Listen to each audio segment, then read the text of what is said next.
আমার বেঙ্গল, বাণিজ্যে বসতে বাঙালি। 3 দশকেরও বেশি সময় ধরে নারী স্বাস্থ্য ও প্রযোজন সেবার ক্ষেত্রে বিশ্বস্ত নাম আভা সার্জি সেন্টার। এদিন কলকাতায় এক মনোজ্ঞ অনুষ্ঠানের মধ্য দিয়ে এনজিও পদাতিকের সহযোগিতায় সোনাগাছিতে যৌনকর্মীদের শিশুদের জন্য একটি মাসিক স্বাস্থ্যবিধি সচেতনতা অধিবেশনের আয়োজন করা হয়েছিল। স্বাস্থ্য মর্যাদা বৃদ্ধি এবং সমাজ কল্যাণ জোরদার করার লক্ষ্যে এই উদ্যোগটি আভা সার্জি সেন্টারের প্রতিষ্ঠাতা ও প্রধান পরামর্শদাতা ডাক্তার বাণী কুমার মিত্র, আভা সার্জি সেন্টারের পরিচালক ও প্রধান ভ্রূণ বিশেষজ্ঞ ডক্টর কঙ্কন দাস মিত্র এবং আমরা পদাতিকের সদস্যদের সম্মানিত উপস্থিতিতে অনুষ্ঠিত হয়। অনুষ্ঠান শেষে বিশিষ্ট গায়িকা লগ্নজিতা চক্রবর্তীর একটি গানের অনুষ্ঠান সবাইকে মুগ্ধ করেছিল। এই উদ্যোগটি বয়স উপযুক্ত এবং সহানুভূতিশীল সংলাপের মাধ্যমে মাসিক স্বাস্থ্য, ব্যক্তিগত স্বাস্থ্যবিধি এবং মৌলিক স্ত্রীরোগ সংক্রান্ত বোঝাপড়া সম্পর্কে সচেতনতা তৈরির উপর দৃষ্টি নিবদ্ধ করে। এছাড়াও আভা সার্জি সেন্টার 100 জনেরও বেশি অংশগ্রহণকারীকে স্বাস্থ্যবিধি কিট বিতরণ করে, যাতে প্রতিটি শিশু প্রয়োজনীয় স্যানিটারি সরবরাহ এবং শিক্ষামূলক উপকরণ পায়। আভা সার্জি সেন্টারের চিকিৎসকেরা মাসিক স্বাস্থ্যবিধি সম্পর্কিত অংশগ্রহণকারীদের প্রশ্নের উত্তর দিতে উপস্থিত ছিলেন। আসলে আমরা বিভিন্ন জায়গায় আবার কিরণটা ছড়িয়ে দিচ্ছিলাম।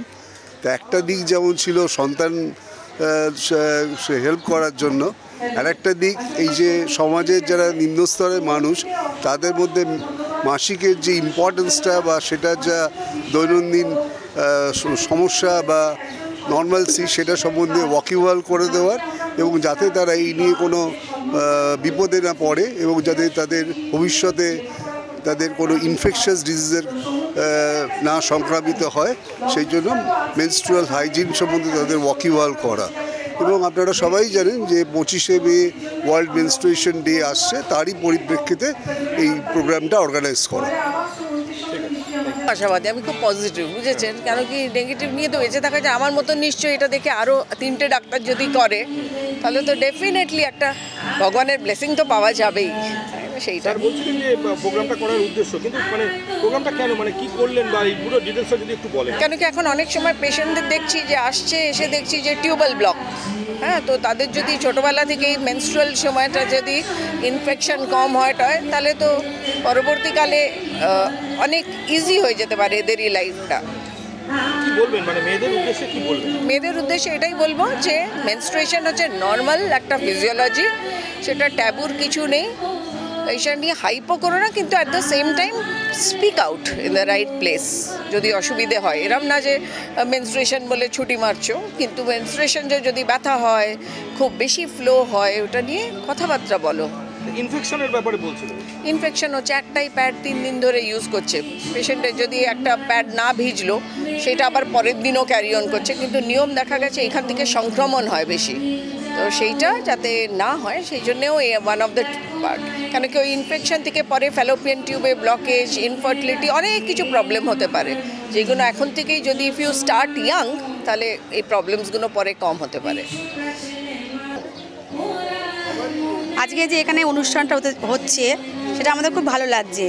আমরা নিজেরা মেনস্ট্রুয়াল হাইজিন ডে পালন করতাম, এখন বাইরের সমাজের লোকেরা আমাদের কাছে এসে মেনস্ট্রুয়াল হাইজিন ডেটা পালন করছে। কারণ আমরা জানি 28শে মে মেনস্ট্রুয়াল হাইজিন ডে, কিন্তু আজকেও 28 তারিখই, তো আজকেও সেই মেনস্ট্রুয়াল হাইজিন ডেটা পালন করা হচ্ছে। আমাদের খুব ভালো লাগছে যে আমরা একলা নই, আমাদের পাশে সবাই আছে, সমাজ আছে। সেই সমাজ এসে আমাদের কাছে এসে এই প্রোগ্রামটা গানের মাধ্যমে নানা রকম অতিথি এসে এখানটায় এই প্রোগ্রামটা করছেন, এটা খুব ভালো লাগছে।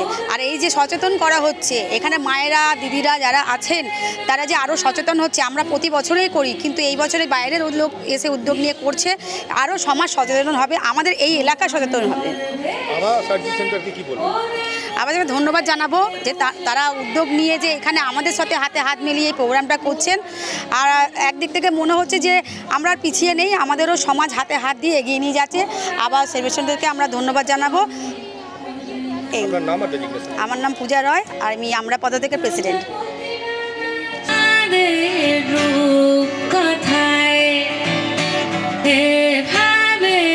গল্প আমাদের রূপ কথায়, একটা বারান্দায় আমি দাঁড়িয়েছিলাম। ম্যাজিক চোখ তাকিয়ে যেই চলে গেলে শীতে আরাম দেয় সেই রকমই চাদর মেরে ফেলেছি খেলা চলে তোমার জলে এভাবেই গল্প হয় আমাদের রূপ কথায় এভাবেই গল্প হয়। পাইনিয়র বেঙ্গল থেকে গৌতম মুখার্জির রিপোর্ট, কলকাতা।